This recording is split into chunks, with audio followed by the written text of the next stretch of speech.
നമുക്കൊരു Caesar salad ക്വിക്കായിട്ട് ഉണ്ടാക്കുന്നത് എങ്ങനെയാണെന്ന് നോക്കാം. നമ്മൾ ആദ്യം റൊമൈൻ ലെറ്റ്യൂസ് ഷ്രെഡ് ചെയ്യുന്നു. അതിനുശേഷം കേപ്പേഴ്സ്, അതേപോലെ തന്നെ ഗ്രേറ്റഡ് പാർമസൻ ചീസ്, നമുക്ക് അതിനാവശ്യമായ ഗാർണിഷിനാവശ്യമായ ഒരു ആൻചോവി,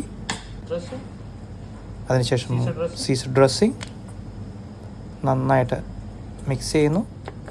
അതേപോലെ തന്നെ crispy bacon and crispy croutons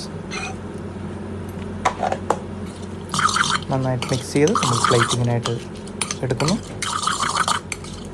നൈസായിട്ട് ഒരു പ്ലേറ്റിൽ അറേഞ്ച് ചെയ്ത് നമ്മൾ സെർവ് ചെയ്യുന്നു.